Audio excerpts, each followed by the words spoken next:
Hey folks, hope you're all doing well.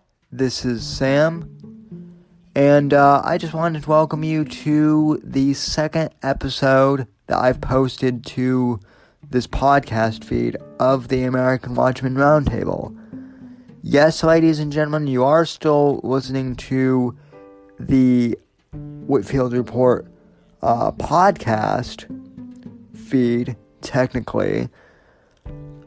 But this is an episode of the American Watchmen Roundtable, which is a group podcast that I do every week on Sunday nights with my colleagues Joshua Johnson and Gabe Icaboni, who are also political commentators, where we discuss basically the news of the week and discuss current events and political topics. So this is essentially a group podcast, and I was going to create an RSS feed and a podcast feed for that show, but I figured since I already have this show going for the Whitfield Report, and since this feed is already distributed across multiple platforms, I figured I would add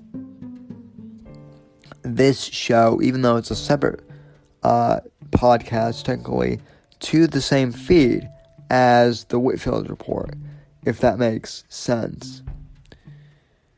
So you're listening to the American Watchmen Roundtable, and I hope you enjoy this week's show. We cover a lot of interesting topics, including Roger Stone's arrest by the FBI on Friday, the current political climate in Venezuela, and the aftermath of the government shutdown. Hope you enjoy the podcast, and please rate and subscribe and let us know what you think. Enjoy the show, folks, right after these brief messages.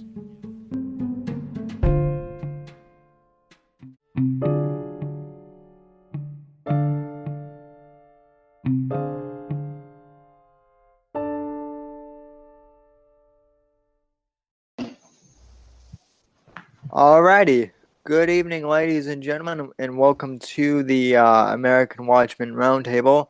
I am one of your hosts, Sam Whitfield, broadcasting live, joined with me this evening by my two co-hosts, Gabe and Josh, as usual. Tonight's first topic that we're going to discuss on the roundtable is the arrest of Roger Stone, which happened on Friday, hence why I titled this episode Muller Tries to Stonewall Roger Stone. And just jumping into what happened, I guess Roger Stone was arrested by the FBI on Friday, taken out of his house in West Palm early Friday morning.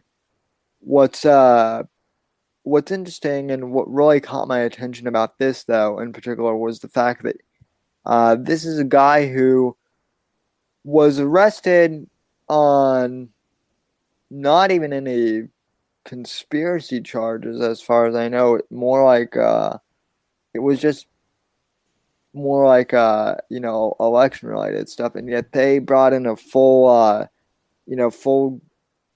bodied SWAT team to basically raid his home with guns and everything. And there was this big show that was made about the arrest.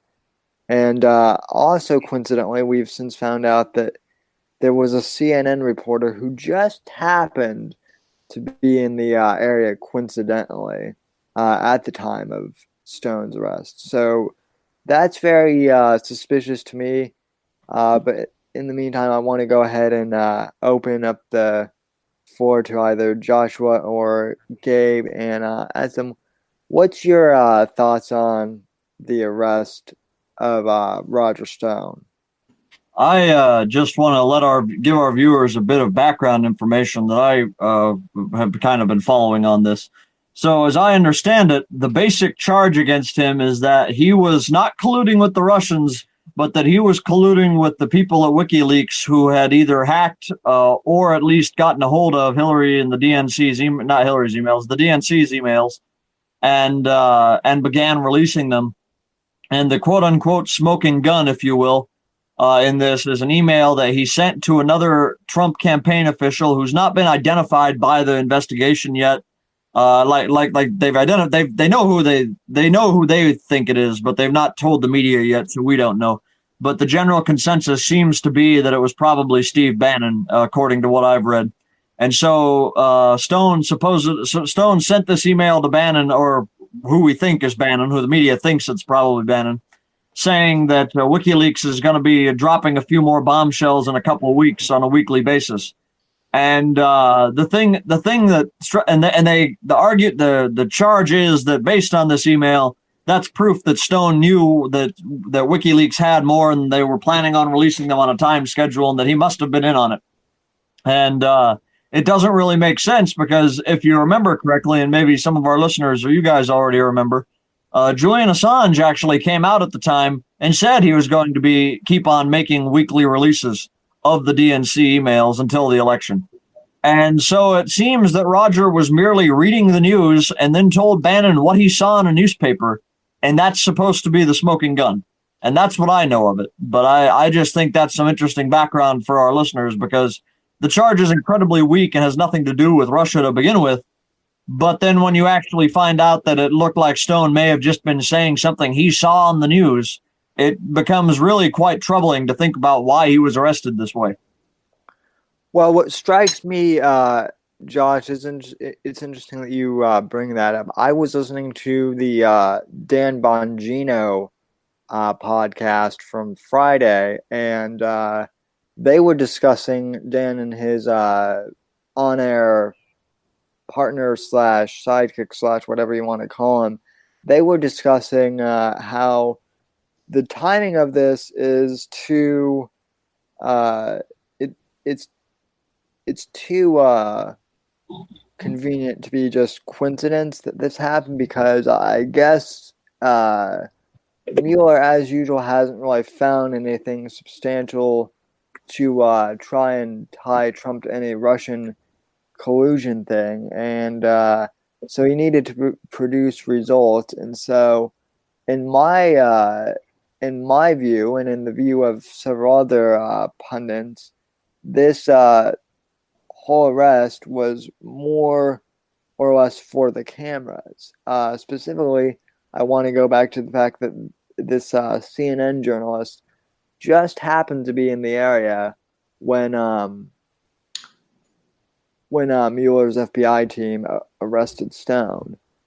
I also guess Stone has said that he's not going to testify against Donald Trump. His words were, "I am not going to bear false witness against the president." And I guess he made bail, and he's out right now on that. And as one of our friends from the AM First Coalition Facebook group posted, I guess Roger made like a video meme today where he said, "Oh, you've got me. Here's the proof," and it's just him with a bottle of Russian vodka. And at this point, I think that's as far as Stone's collusion with Russia goes. Well, here's the thing, and this is something that I think I warned about way back when they first gave Mueller this job. And if you're on the right, you've probably heard over and over again how government bureaucrats can't be trusted because they're going to constantly try and grow their own office and grow their own department and grow their own budget and do anything they can to justify their job. And it's funny that conservatives never realize that this, if that is true, which I would say it generally is, it also applies to the military and it applies to things like this. And the problem with these special counsels is exactly like you said, Sam. Once the government has committed to spending taxpayer dollars, and quite a bit of them, in terms of this investigation anyway, they have to at least find something, or else they risk undercutting their own legitimacy, if you will.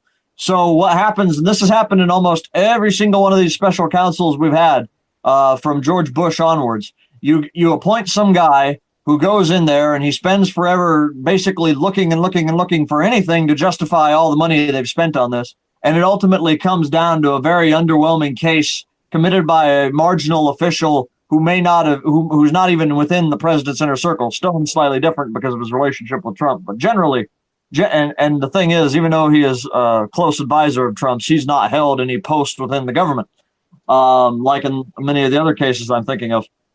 But they find some marginal official or whatever, charge him with something. He goes away for amount of time, 10 to 15 years usually, that seems almost comically, it's almost comical, because if a normal person were actually found guilty of any of these things, they'd be going away for a longer time.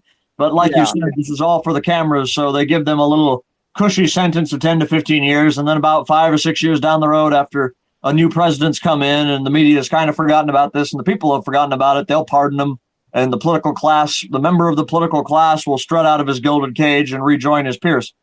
So that's the basic problem with these special counsels. A word on the CNN thing. The FBI has proven itself for about the last 2 or 3 years now to be either comically inept or disturbingly corrupt.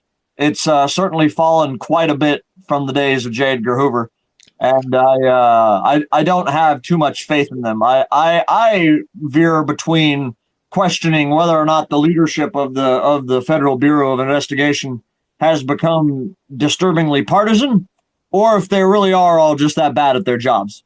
Neither thought's really comforting. Well, they're partisan. Yeah, they're partisan bureaucrats. Yeah, they're partisan bureaucrats. They've also been corrupt for more than just the last 2 or 3 years. I recently read a story how, I guess, 25, 30 years ago, when the FBI was cracking down on organized crime and the mafia, there's a pretty famous boss of the Irish mafia by the name of Whitey Bulger. Some people in this audience will have probably heard of Whitey Bulger, but Whitey Bulger was like a big time gangster. But at one point, he got arrested by the FBI and was basically turned into an informant. And basically, Bulger convinced the FBI to basically say, "Okay, well, I'll be your informant as long as you allow me to continue doing my stuff." So, he ended up going to prison. But what happened was, during his time in prison, he killed 2 of his fellow inmates in prison, and I think wounded like 2 more severely. But the FBI pretty much like swept it under the rug because he was giving them information, and I believe Bulger had like 2 more rival gang members whacked or something on the outside, and he wasn't like brought up on any of that, and that was because the FBI swept under the rug just because they were getting information from him. So, I mean, FBI corruption is nothing new. Well, I wouldn't. Well, I mean, I don't know the particulars of that. I think that's just a trade-off that you make you choose you buy off a smaller fish and deal with the consequences to get a bigger fish. Maybe it is corruption. I don't know, but yeah, I mean, it's certainly incompetence. They didn't even really slap him on the wrist, as far as I know. So. Well, true. I mean, they're probably. I mean, we're talking about back then. There probably is some corruption there. The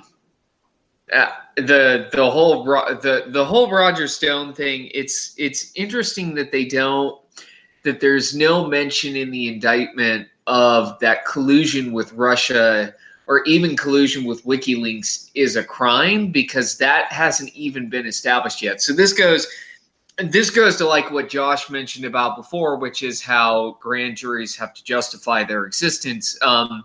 It's always something procedural or administrative in nature. Like you broke an administrative rule or you broke an ethics rule. It's it's never the big ticket kind of thing where there actually are charges and they're provable of like espionage or foreign corruption, because there is no law that says that foreign governments cannot be involved in our elections. That is never there. There's no law that bans that. Let me rephrase what you, because you're right, but the way you phrased it kind of bothers me. I think what you're trying to say is there's no law that says foreign governments can't try and influence American public opinion or have lobbyists. There is a law that says you can't be an unregistered lobbyist, but that line has become really blurred, and I think that's kind of what you alluded to when you said espionage with the Maria Butina case, because Right. as far as I can tell, she was not an official lobbyist. She wasn't doing actual lobbying work. So she didn't need to be licensed. She was doing the kind of, she wasn't dealing with the government. She was dealing with the NRA. So, do they need the license? That's, it gets kind of blurry. The other thing I keep hearing, it's interesting that you bring up Maria Butina because, Josh, because the one thing I keep hearing from the left and, people against Trump is they keep saying, well, Trump has ties to Russia in business. Doesn't that, isn't that even a little suspicious? And it's like, well, no, he was I mean, it amazes me that people keep bashing on Trump, and yet they keep forgetting that prior to him being president, he was like a multinational businessman. Of course he had business dealings with Russia. Well, here's what comes to mind to me for that. The concern is that there's a conflict of interest because the president used to was as you say, a multinational businessman who had financial dealings in many countries, including Russia. But here's sort of the flip side of that. One, I don't care who you are, even if you're not a businessman, you cannot tell me that every member of Congress and every president does not have significant financial dealings that go on in other countries, including sometimes Russia. And so, and I bet you could make a conflict of interest case against almost every president. But the thing is, you have to sort of recuse yourself from those business dealings. And as far as we know, Trump has done that. Second, if Trump really was, and you guys know this because I'm the one who wants us to be friendlier with Russia all the time. Our listeners know that.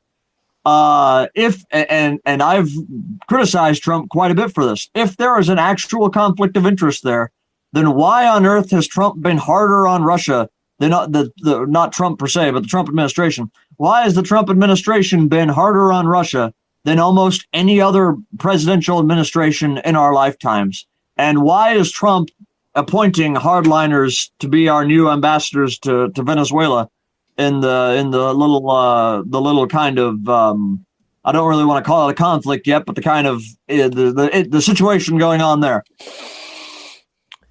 Yeah, that's a good point. And I guess that kind of segues into our other point with Venezuela, which I really don't know that much about. So, as always, I can give you the foreign policy background, and then maybe I can ask you guys some questions for once.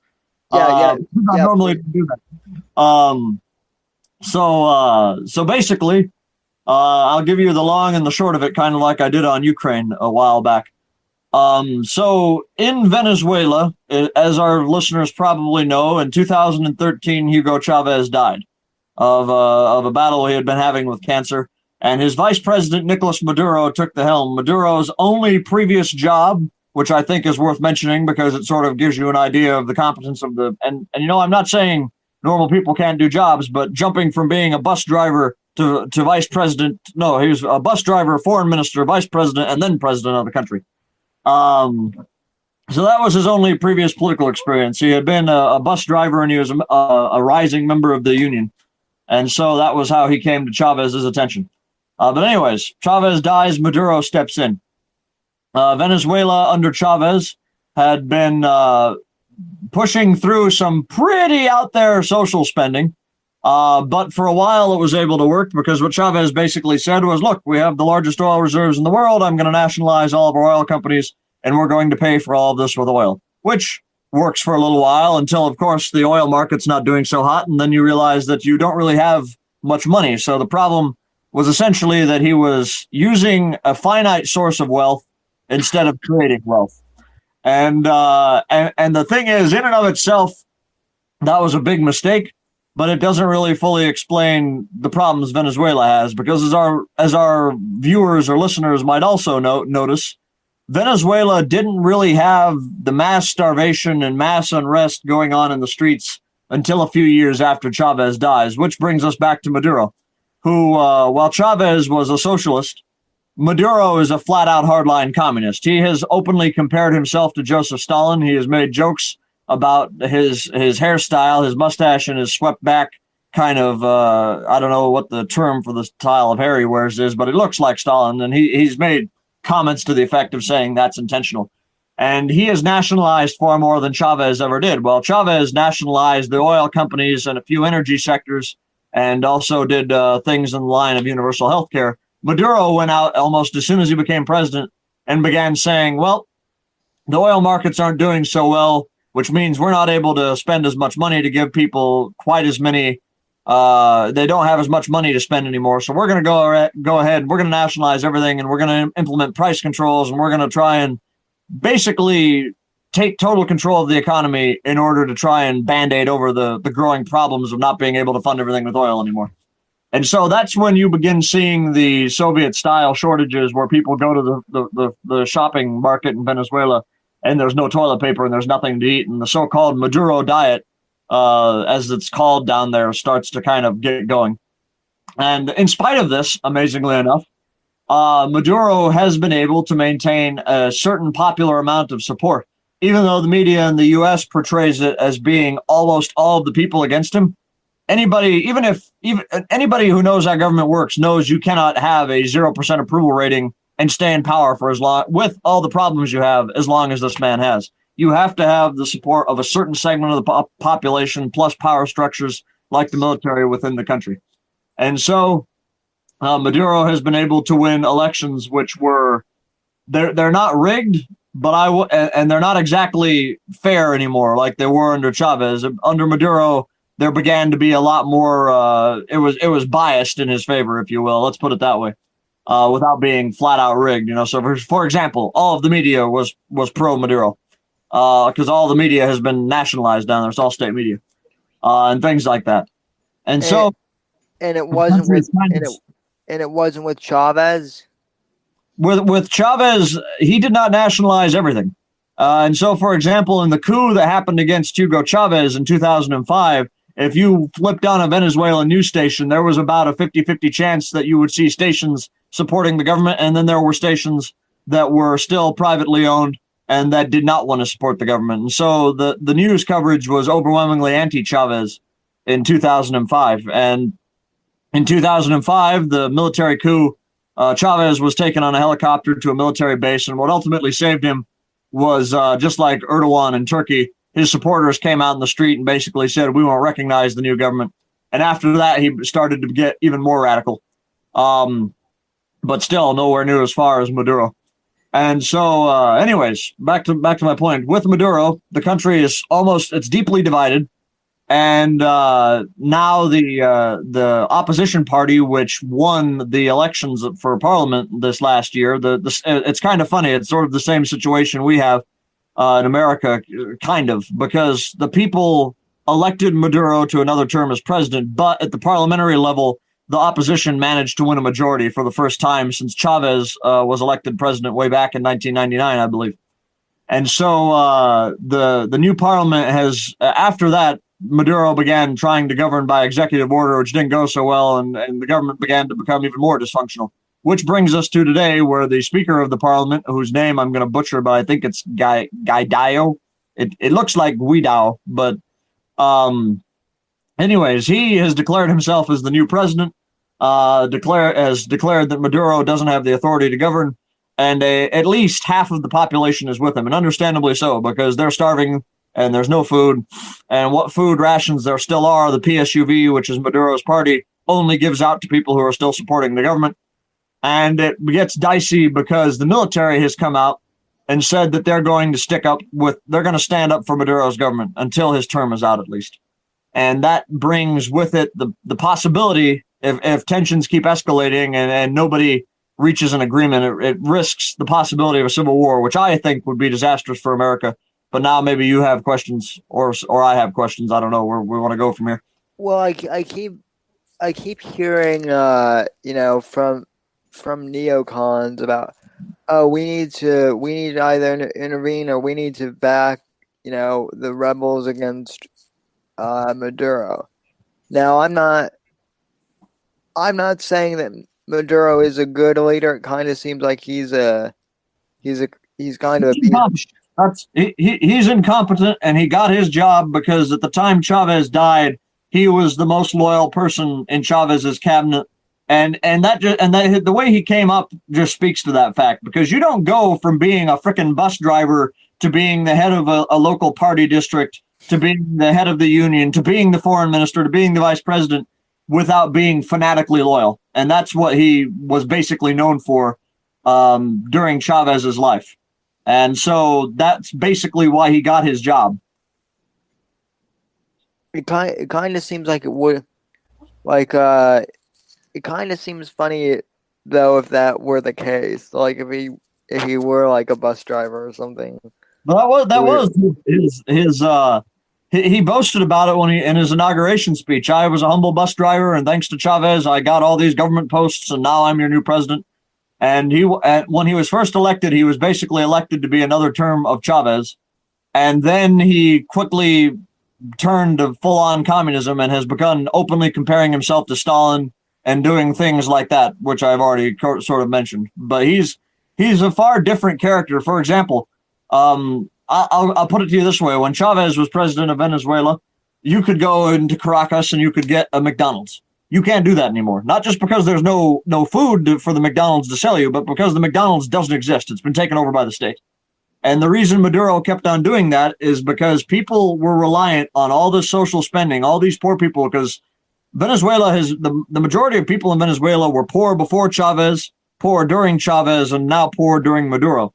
The thing is, Chavez tried to use all this oil money to have this social spending programs. When it collapsed, they weren't able to give out quite as much money to people, which means that for ordinary people, they could afford less, for example, which meant in Maduro's mind, apparently, because he's far further to the left than Chavez ever was, that we need to nationalize everything and we need to implement price controls. Well, because, I can't give people enough money to go out and buy their groceries. I'll just take control of the grocery store and we'll lower the prices for groceries. And you can quickly see why that's going to become a problem. Oh, well, the farmers aren't willing to keep to sell us their produce for that amount of money. Well, take over the farm and then we can just have it and sell it at the price we want.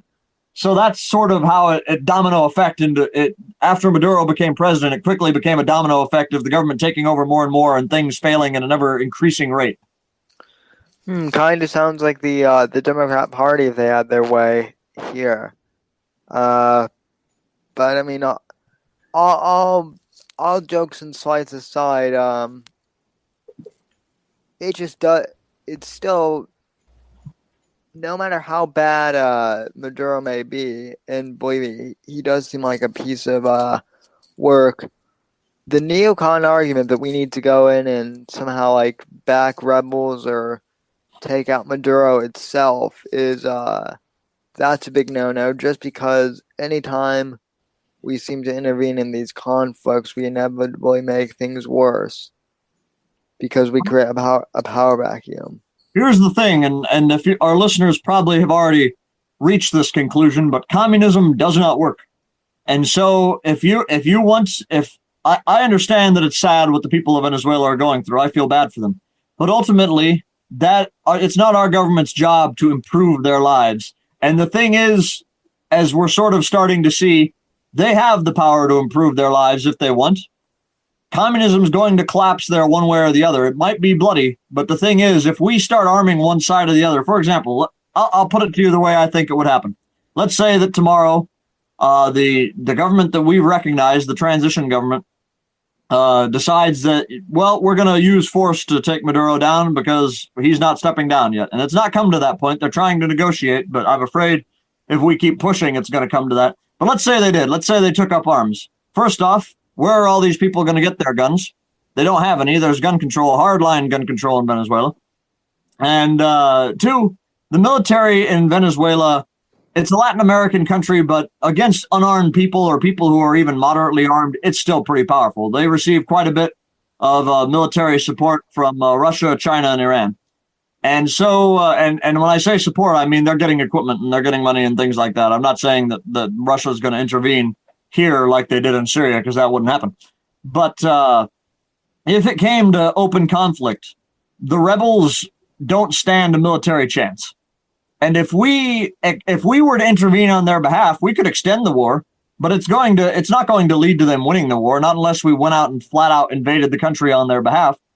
And if you're arming and extending this conflict, it's just going to become a refugee crisis. There's going to be even more refugees pouring up towards our border. And some people are going to say, well, Josh, if they have a civil war, that's going to happen, even if we're not intervening, that's going to happen anyway. Yeah, it is, but it's not going to be happening for 4 or 5, 6 years on end if we back one side and it leads into a stalemate that neither side can seem to win. So it to me, there's no good justification to go in, because it just creates more problems. And also, to whose benefit is intervening and helping the new government take power? Because there's no real way that this benefits the average American. It's going to benefit a Texaco executive who is going to be able to get his hands on some Venezuelan oil they've not had access to for about 20 years now. But it's going to get them some new cheap labor to come and be maids at their house instead of American maids. But it's not going to benefit you or me one lick if we intervene. Let me interject here, because I haven't heard anybody advocate military force before, and there are non-military actions that you can take. If we're already assuming these people are starving, then I don't know how much worse it can get for them in terms of us being involved in some form. I mean, because I haven't heard anybody honestly say that we're going to go in there with military force. There are non-military options that you can take. Whether it will improve the situation or prevent a civil war, I don't know if that will happen. But there also are just sometimes humanitarian concerns that have to be taken into account as well. I do agree that it won't necessarily make the average Joe's life better, but most Americans generally wouldn't want to see people starving to death under a dictator if there are certain actions that you can at least try that don't involve military force. Well, I first would say Marco Rubio, even before we've gotten to this point in the crisis, he's been suggesting that we topple the government there for some time now. And he's the most vocal proponent of intervention now. But even in terms of, I think you'd have to define humanitarian aid, because I don't think many people would be opposed to sending food to them. Although as a general rule, I'm in favor of trying to reduce the amount of money we spend on foreign aid, because it's far too much. And I'm not saying that we shouldn't ever help people. I'm just saying we need to make sure that we're spending more money on our own people than we are on people in other countries. But going back to the point, I don't think anybody would be too concerned about food.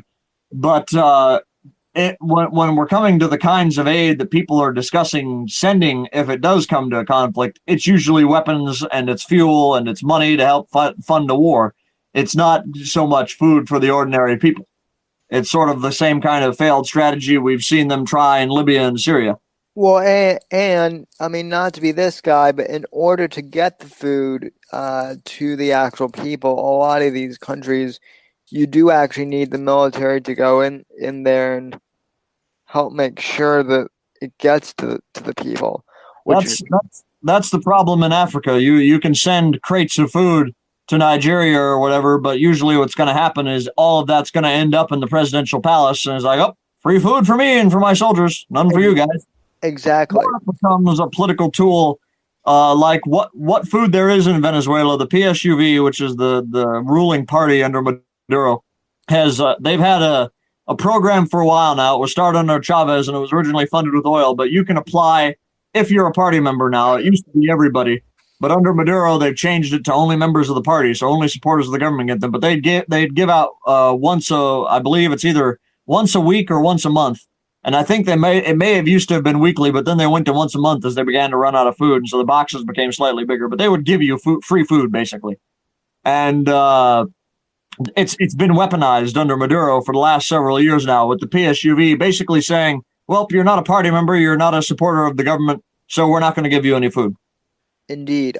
Rick Garrett in the chat makes an interesting point. He says, I'd watch China during this whole thing. It's an opportunity they've been after for a long time. Rick, do you mean to take over Venezuela or intervene, or well, I'm kind of guessing that that's what you're talking about, but let us know. And yeah, I mean that kind of. Can I ask, is this a question from a viewer of ours that's coming in? Yeah, it's in the live chat. So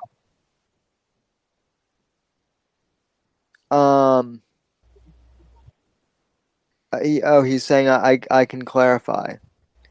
But yeah, I mean, obviously, just to his point, real quick, kind of for just in general, we're not the only ones with interest in Venezuela. You know, I think certainly other countries could get in on this too.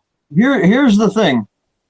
It's not about helping the people. When the U.S. government says that they want to change the government in Venezuela, it is to please large oil companies that donate to our politicians. Because if Venezuela has the largest oil reserves in the world, there are other countries that are problematic in Latin America. I believe Honduras is one of them right now, where the government has basically waged wars against their own people.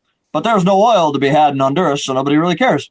So it's not about helping the people, even though that's always the justification. At the end of the day, it's about getting access to the world's largest oil reserves. Well, there also is the argument it is our sphere of influence, and they are in our backyard. So if they cause geopolitical instability, it does impact us one way or the other. I do agree that I think that thanks to the Monroe Doctrine, I think it makes more sense to intervene in Venezuela than say in Syria. I just don't think it's necessarily a good idea to intervene in a way that would lead to an extension of a conflict, because I don't see anyone in our government being able to muster the political capital necessary to quickly end it by saying we're going to invade and we're going to install a new government. And I wouldn't support that anyway, because I don't think that we should be going around and picking and choosing governments for other people, especially when it puts American lives at risk to no apparent benefit for our own people. Well, go ahead. Essentially, I don't see that being the option. So when people talk about intervention and a possible civil conflict here, the way I see it is how I described it, where there's a civil war. One side, if nobody intervened, one side would probably be swiftly beaten, and we end up backing that side enough to keep them alive, but not enough to actually win the war, which means we're essentially extending a pointless conflict, which generates refugees that become a problem for us. Right. Rick Garrett did clarify his what he was saying, and this is actually what I thought he was trying to make, because this was another point that I actually thought of as soon as he brought it up. He says, I would expect China to seize the opportunity as to securing resources by any means necessary, whether that is keeping the current regime in power or toppling it. Well, Rick, I just have to say, I understand that point. I'm not sure if geographically speaking, if it would be wise for China to do that, though, just because, China is so far away from, South America. I'm not saying that they couldn't do it. It is far for them to make that distance. Did Gabe just say China under his breath? Oh, no, I didn't. I thought somebody just went China. I think to what was the gentleman's name, Sam? Rick Garrett. So to Rick's kind of point, if China or any other European country tried to intervene here, then I would definitely say we should, because I do believe in the Monroe Doctrine, which is saying this is our sphere of influence, and we shouldn't allow them to come in and set up a no-fly zone or start sending troops to support Maduro or whatever. If that were the case, then yes, definitely, I'd be saying deploy our forces, because that's a direct challenge in our sphere of influence. I discussed this the other night with my friends in Moscow, and we had a bit of a slight disagreement, because the conversation initially started with them kind of joking, how can America declare the president of, because we recognize this new gentleman who declared himself president as the new legitimate authority. They said, how can America appoint a president anywhere else in the world? And I kind of jokingly responded to them. I'm like, oh yes, well, we do it all the time in Latin America, because historically we have, and because it's our sphere of influence. And the point I was trying to make to them was, I understand that maybe you disagree, but you can't expect Washington to heed your complaints at all, because this is our backyard, just like Ukraine is your backyard. And so there needs to be mutual respect there. And then I also reiterated the point to them before that, whether or not America does anything, the Maduro government's days are numbered if they're going to continue doing business as usual, because communism doesn't work. You yourselves know that. You yourselves, the people I was talking to in Moscow, you yourselves have told me that. Even Putin has acknowledged communism doesn't work. So Maduro, whether or not, regardless of what any outside power thinks here, that government is not going to survive. If it does, it's going to end up being like North Korea. So. Yeah, I mean, I guess I'll close with two thoughts. I would see China interfering only to cause us problems and distract us from what's going on in their backyard. And from that perspective, it might make sense for them just to distract us. But I will say that the second point is and this backs up your point, Josh, the Maduro government is not going to survive whether it comes into an open conflict or whether it gets resolved diplomatically, because it's the entire electoral process. I don't want to call it rigged, but it wasn't that he got 68% of the vote. When you have allegations of widespread voter fraud and you're buying people off with food, because I don't know in what universe you could win 68% of the vote, you lose parliament. I don't know how that would feasibly happen. But his government is numbered one way or the other, whether the military turns on him or the public turns on him, just because he will find himself entirely isolated diplomatically, and at some point somebody will turn on him. I don't know exactly if the military in Venezuela is secular or who's in charge, but at some point I wouldn't be surprised if there was a military coup to remove him. And I can envision that happening pretty easily. I'm actually in agreement with Gabe on this one, because I have followed Venezuela for years. Way back when Chavez was still alive, I was following it. And ever since Chavez died, like within weeks of him dying, there was speculation about the possibility of a military coup. Because the other thing that needs to be factored in here is Chavez was a military officer.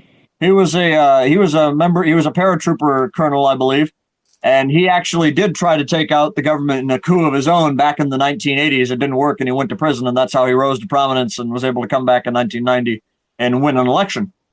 So he had the respect of the military, if for no other reason than that he was one of them, and the military officers could generally agree that Chavez, even if he was making pretty big mistakes, that he did have the best interests of the Venezuelan country and people at heart.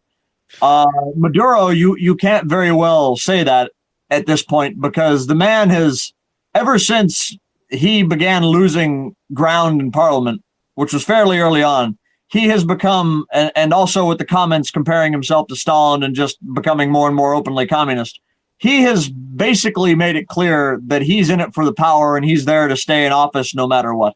And there has been speculation almost from within weeks of Chavez dying that there might be a military coup. I'm honestly surprised there hasn't been a military coup yet. I'm curious as to what the officer's reasoning is right now for backing his government thus far, especially when this seems to be the biggest challenge. I know in the statement the officers gave in their press conference here the other day, they said they were doing it to defend Venezuela's sovereignty. So maybe they think that the event is outsider driven or something. But I am genuinely curious as to what their reasoning is, because I don't understand why they still stand with him either. Yeah, well, one of our channel admins, this was a comment directed at me, says, you know me, Sammy, I'm definitely not opposed to the idea of a united American continent. Let's do this shit. Yeah, I mean, Jolly, personally, I believe I do like your sentiment. But the problem is I believe that's kind of what Bush 41 wanted to do with the whole, or no, excuse me, not Bush 41, Bush 43. I believe that's what he wanted to do with the whole thing, the proposed alliance between like the United States and Mexico with the whole Amero thing. That kind of solves the problem in their eyes. I that'd be a hard pass, a hard no for me. But for people that are not opposed to open borders, then I can see that being George Bush's dream of saying, "Oh, well, I've solved illegal immigration by simply getting rid of the border." Yeah. Yeah. I guess my only point in all this, I mean, I'm still reading up on what went on in Venezuela. You know, so I'm still looking into it more and more. But to me, the one narrative that I've kind of picked up on, I read a lot of the left's think pieces, just, you know, because I like to see what the enemy camp is saying. Somehow Maduro's whole failed state right now is Trump's fault, along with everything else that the left loves to say. That one is just utterly ridiculous to me. I'll chime in kind of like this. So you guys who are my fellow hosts know this, but I like Rania Khalek. She's a left-leaning journalist, but she sometimes makes good points, and I kind of disagree with her on this. She had a good video out on the situation in Venezuela the other day, and she tried saying, and this is something that I completely disagree with her, even if she makes a few good points. So the basic argument was, well, socialism hasn't failed in Venezuela; it's been sabotaged, which, of course, is what they always say. But she's wrong, because no matter how you square it, it doesn't take an economic genius to realize that people don't have money, so I'm going to take over a restaurant, so I'm going to take over a farm, so I'm going to take over, and then you take over everything, and nobody's making anything anymore. It doesn't take a genius to realize that doesn't work.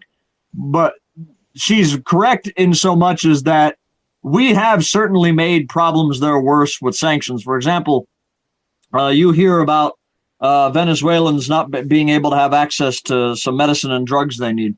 And that is partly because of Maduro's policies of simply taking over practically everything. It's also partly because, though, we have imposed for years now very tough sanctions on Venezuela, just like we have on Iran. And part of that means denying them access to certain products, even if they were part of an aid package, for example, or even if those companies wanted to sell to the Venezuelan government or whatever. And so that has exasperated the situation. So we've not sabotaged that. We have and we haven't. I mean, we've not made things easier for them. We've made things tougher. But at the same time, you can't blame it all on that either, because it doesn't take an economic genius to realize that you cannot have the government run everything and expect it to have good results. Even in other even in other communist countries, they've come to that realization, except for in North Korea. And so it speaks to how incompetent Maduro is. The fact that he basically thinks I can come out and be Joseph Stalin and it'll work. So, yeah, even his boss didn't think that. Even Chavez, when he was alive, never went that far. So the fact Maduro tries to band-aid everything over and thinks it'll work, it doesn't. So I mean, yes, on sanctions, we shouldn't have put sanctions on them. I disagree with doing that. I'm generally opposed to sanctions because they don't actually help ordinary people there in those countries. They make life harder for them in the hopes that they will rise up and resist their government and blame their government for it. But in the end, many of those people realize that we're partially to blame, even if their government's also at fault. And it ends up giving them a worse opinion of us in the long run. So I would not have put sanctions on Venezuela, but I'm also not going to say that that's the only reason that the economy collapsed there, because it isn't. And and just to clarify too, I think we can all safely say here, as hosts, that none of us were fans of Chavez by any means. He wasn't a great guy, but in comparison to Maduro, he was, I guess, less shitty. I'm not saying he's a great guy. The problem I've had with it is when Chavez was still alive, they were already calling him a dictator and saying it was a dictatorship, even though it wasn't yet. Chavez won every election he participated in free and fairly. You can't really say the same about Maduro because, as I've mentioned multiple times, he began taking over literally everything and expanding the role and power of the state and becoming a dictator and governing more and more by decree. Chavez didn't. He had to constantly work either through referendum or through the parliament, which he had majorities in. Maduro does not. So the problem is, I am opposed to intervention in Venezuela, and I know that the portrayal of Chavez when he was alive was an attempt to justify it. The coup against him in 2005 was orchestrated in part by the CIA, and it didn't work because back then people didn't want to. Most of the people in Venezuela were still with the government. The situation hadn't collapsed as bad as it is, and some, such as myself, would argue that coup partially played a role in leading up to where we are today, because it pushed members of the PSUV, including Chavez. He never went as far as Maduro, but after the coup in 2005, he definitely went harder left and began trying to have the government take control of more things. So it's a complicated situation with people at fault on all sides, really. The only good thing I can say about Chavez is that he made some pretty good criticisms of American foreign policy. I'll put it that way. But I'm not a fan of his or anything like that at all. I'm vehemently opposed to socialism. And with that being said, too, we still have plenty of issues here at home that we need to address, like the government shutdown, ladies and gentlemen. Yes, I think this is our third or fourth week on the podcast talking about this shutdown, or geez, it feels like we've done a whole TV series on it, so, or something. But anyway, I guess the shutdown is out to come to a close, or why, I'm not really sure, but Gabe, it kind of sounded like you had some stuff on the shutdown, so what's your take on it, my friend? Well, just background for our readers, but the shutdown did officially end on Friday for 3 weeks, as it were. And the events leading up to it were pretty much that it wasn't well reported at the time, but that Trump was unhappy with the shutdown. And that it was not, even so, it wasn't really so much Trump as it was Republicans were starting to really get antsy in terms of the consequences of the shutdown. And if reports are to be believed, it sort of came to a head for the White House when I believe it was a couple flights were grounded at an East Coast airport because they didn't actually have enough air traffic controllers to manage those flights.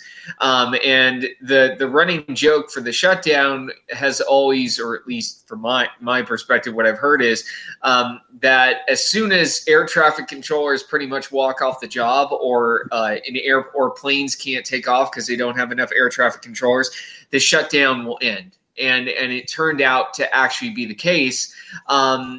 And it depends whether you consider it a loss or a win for Trump or a draw. There are some like Ann Coulter who have gone so far as to say that basically Trump is more of a wuss than HW. I would debate that. HW was pretty much a wuss, much more a wuss than I think Trump is. But in terms of the consequences, we'll have to see what happens. It is only 3 weeks.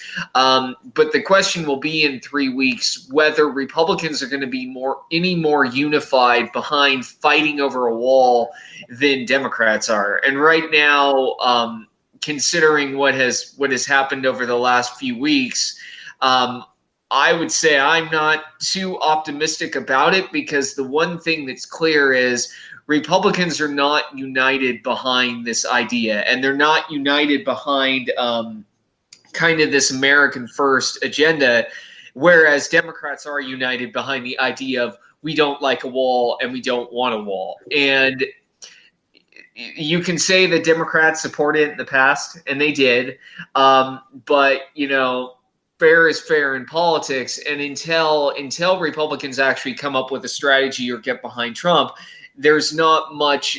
I don't see Trump winning another battle in 3 weeks if it comes down to give me money for the wall or the government shuts down again. I think the president would agree with you, because I saw he tweeted earlier today that he actually had, he said there was I believe he phrased it, he thinks there's less than a 50-50 chance that there'll be a deal. So less than half a chance there'll be a deal out of the talks they're having right now.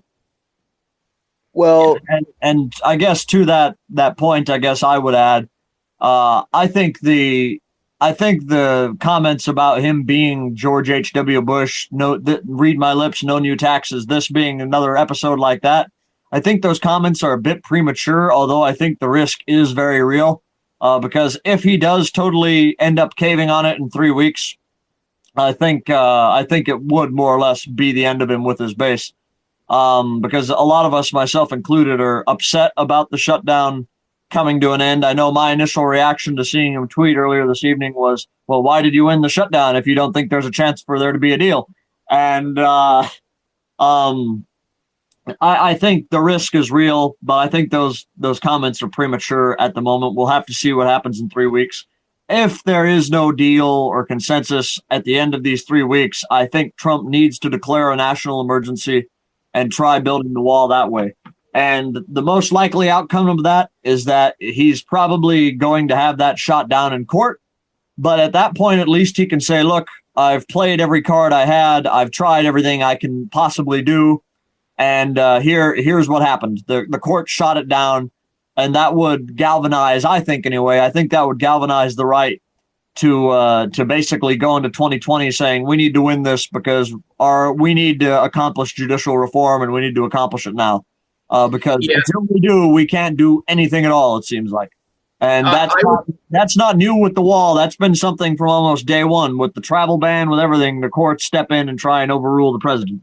Yeah, I would say the safer course for Trump is to do exactly what Josh suggested, which is, try and engage for 3 weeks. And if you don't win, do the emergency and then pivot to other issues. And like Josh said, if it doesn't work, then you can always just get your base galvanized by arguing that it's judges legislating from the bench, which has an additional advantage in terms of the one issue that most conservatives who were distrustful of Trump voted for him on were, and these are the voters that are not considered his base, was that he would appoint conservative judges to the court. So if you're looking for an issue that you can bring up in 2020 that might make some Republicans who are skittish of Trump vote for him again, this is the exact way to do it. I mean, as cynical as that sounds, is it sort of sticking it to Trump's base to a degree? Yes, but even Trump's base probably wants conservative judges that are not going to basically sell out the country for these high-minded notions of diversity and multiculturalism just for multiculturalism. So I disagree with you, kind of. I don't think it's cynical or that it's selling out Trump's base, because speaking as a member of that base, to me, the way I think of it, and this is why I say he should do it, if he's declared the emergency and it gets shot down in court, what else can he do at that point? I mean, we've tried everything. The system itself is blocking us. It's time to change the system and then do that. Now, if the Republican Party, if Trump got reelected and changed the judges, and then the Republican Party completely dropped the anti-globalism, completely dropped the America First agenda, then that would be selling them out. But as I see it, it would be a first step in actually getting our agenda rammed through there. Well, it also I think one of the things that has gone unnoticed in this debate, because it's mostly been Trump versus congressional Democrats, is that the Republicans are not united behind this America First agenda, and it gets hidden behind the concept of, well, Republicans have voted in lockstep with Trump. Well, yes, that's technically true, but that's what most partisans do. They vote with their president. The thing is that Republicans didn't line up behind Trump in a way on this issue the way we saw, say, Democrats line up behind Obama with Obamacare or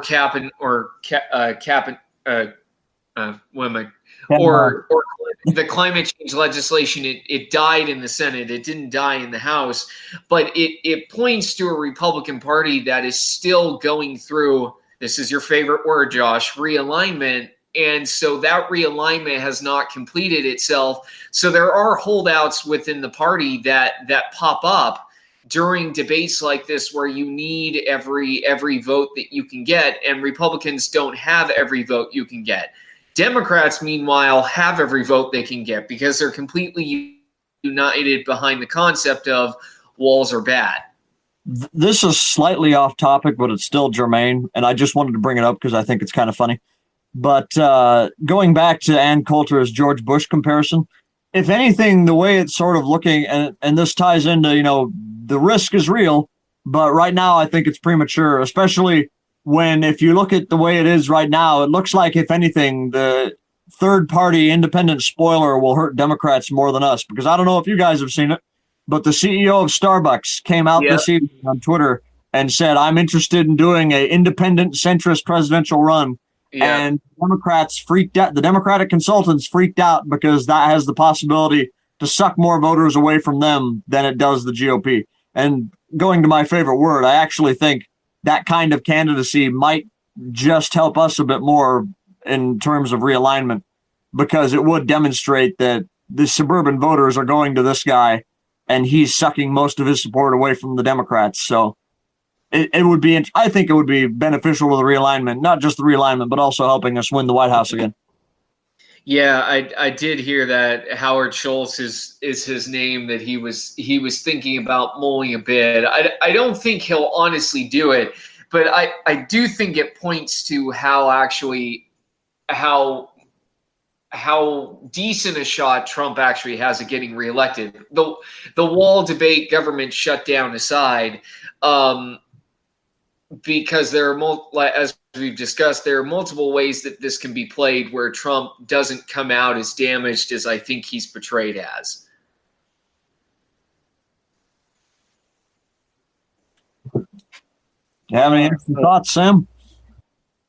I was looking at something on a Discord real quick. Here's my whole thing with the shutdown at this point.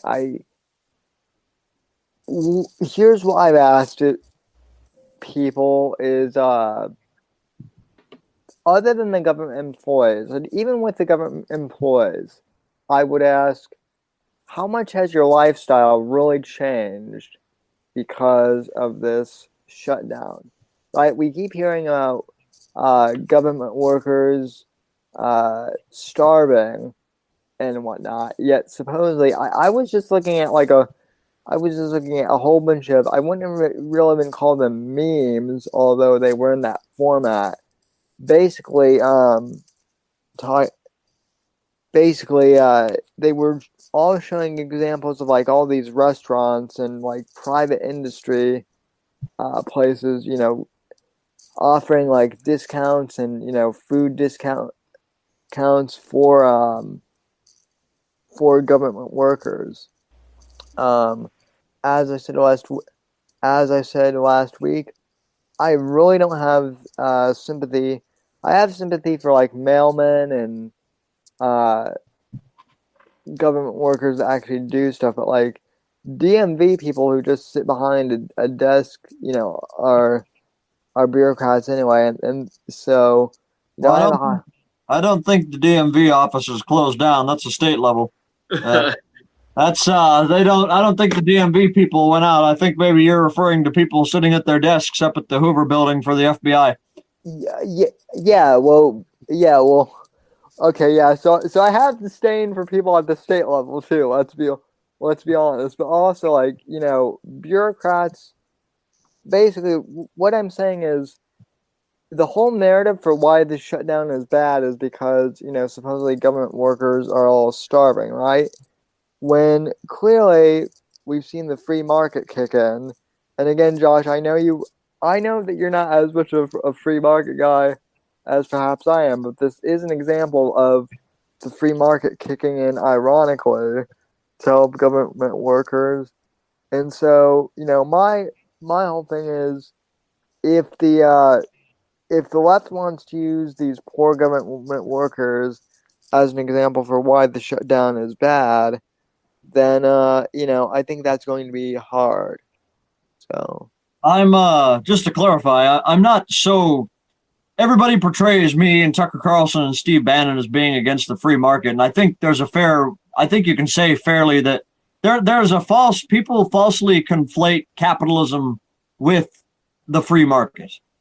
And that's partially because everybody's gotten used to calling it free market capitalism. But I discussed this one night where I said to people that Tucker Carlson, we were talking about something slightly different, but I said, and Gabe agreed with me, I think, that the system worked for years for most of the people until relatively recently after the 1980s as a result of globalization. And so you can't really say that the free market in 1950s America is the free market in 2019 America, because they are not the same thing. And what I would say I'm against is, because I'm for private property, I'm for you being able to run and open your own business. What I am not for, I want an ordered economy. I want there to be regulation to make sure that this system is working for everybody, not just for a wealthy top few at the top. And most people on the right should agree with that, because one, if we're putting America first, we view our country as a family, we view our fellow citizens as a family, and we take care of our family. And two, if you don't take care of your family, odds are they're going to get pretty desperate. And that's when you start seeing people like Hugo Chavez or Nicolas Maduro or Alexandria Ocasio-Cortez start winning, because people are desperate.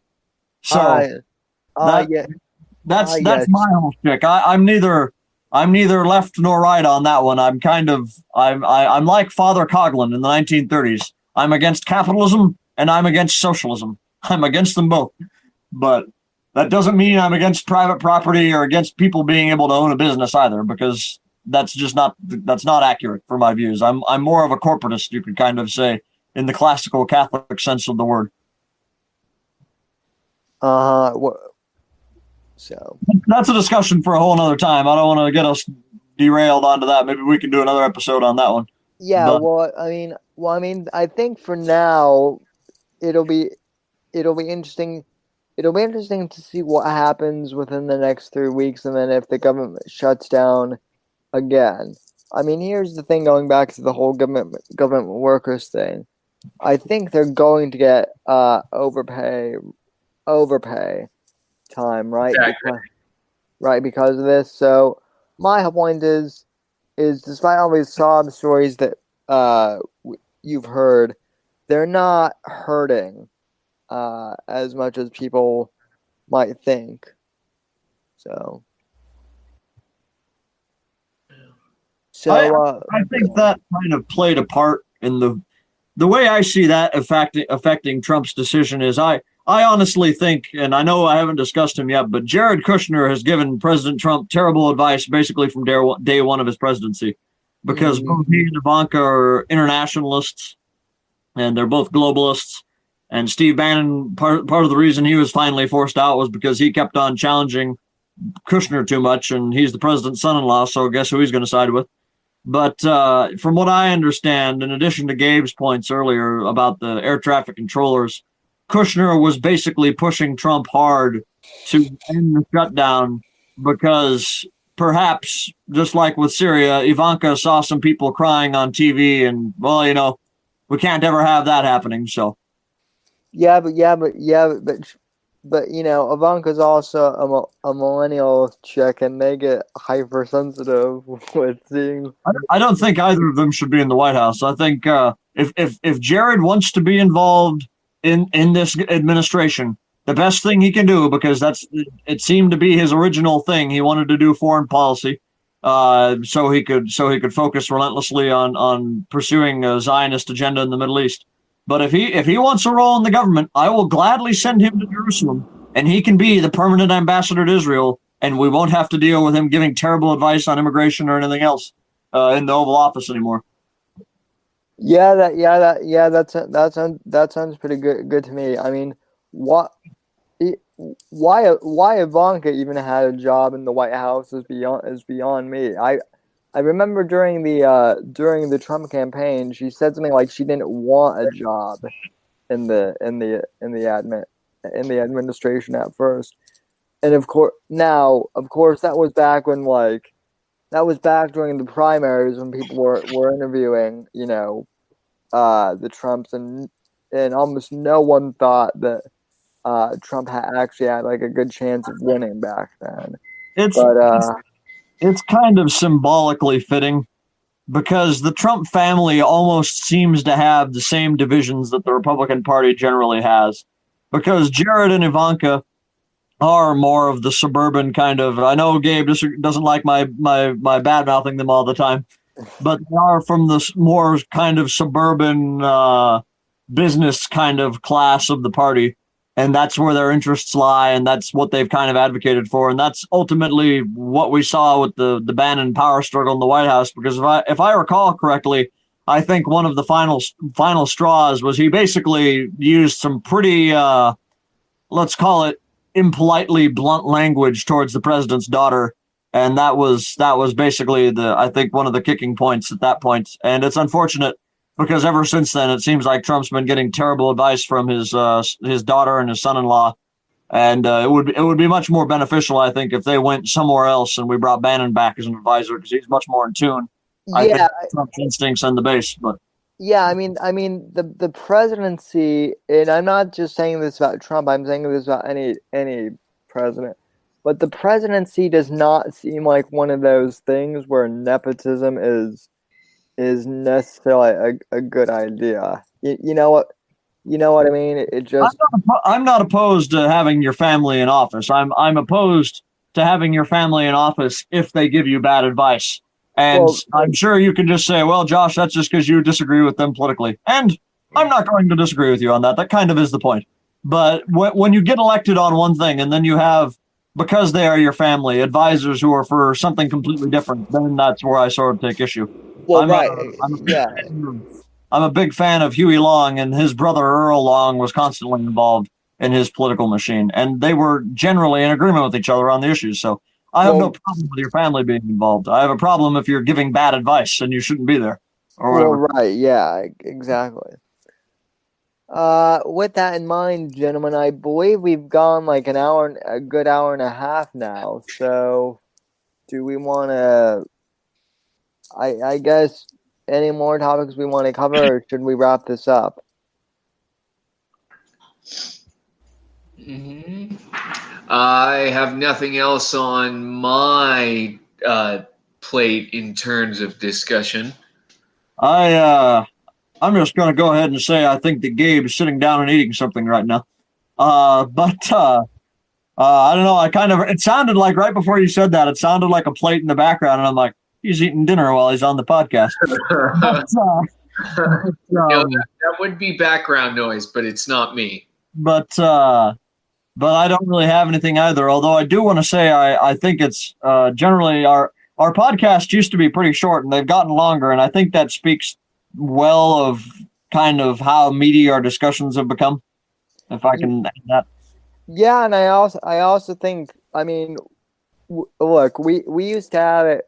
We used to have a channel of our own for these podcasts, and this is just kind of a behind the scenes comment on my part.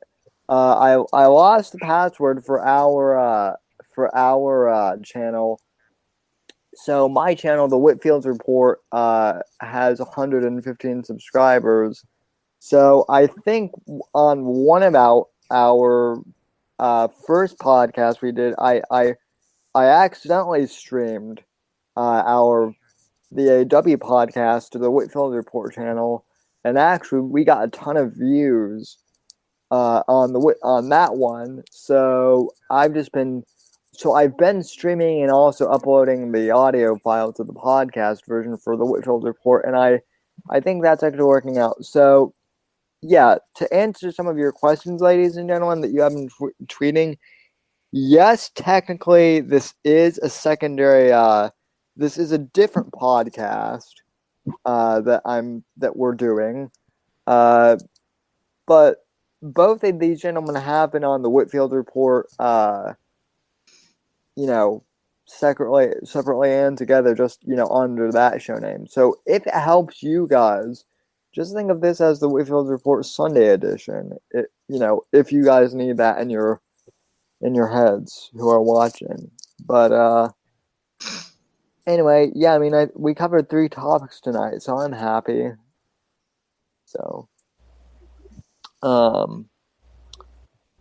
anyway, I guess that's it for this week, and we'll have to see what's in the news next week.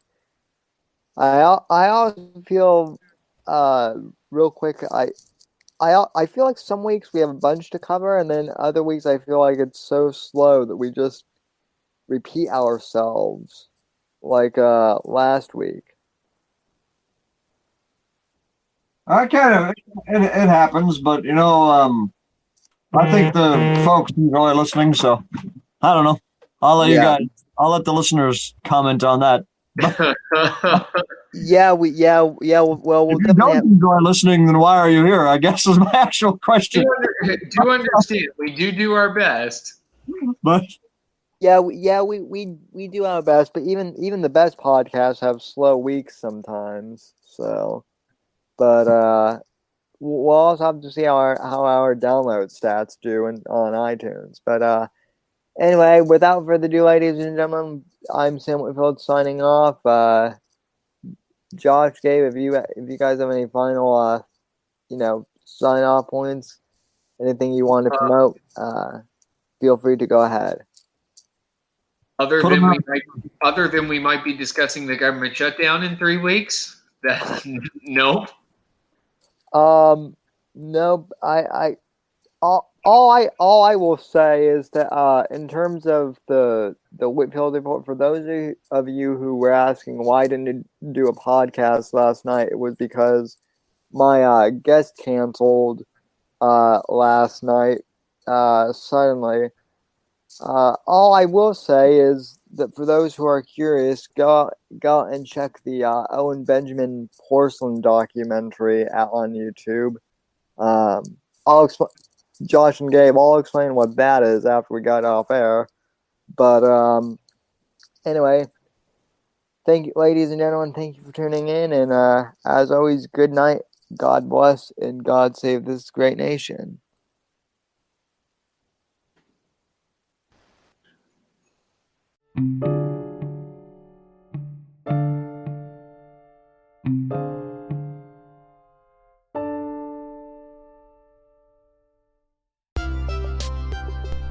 Hey there, folks. If you've made it this far to the end of the podcast, I'd like to thank you very much for listening to the show.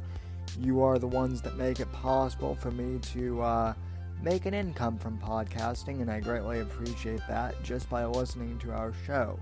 You are helping us gain ad revenue. However, if you would really like to help support the show, I encourage you to please donate to the podcast and become a supporter of the show. You can head over to anchor.fm/Whitfield Report and click the support this podcast button. and choose the amount that suits you to support the show. Or you can click the link in the show notes and it will directly take you to that page. If you can support the podcast, I really, really appreciate that. Anything that you can do to help out is greatly appreciated. Even if you can't afford to help financially support the podcast, I encourage you to please go on iTunes or Apple Podcasts or Stitcher and please leave this podcast a positive 5-star review. That really helps us out here at the Whitfield Report.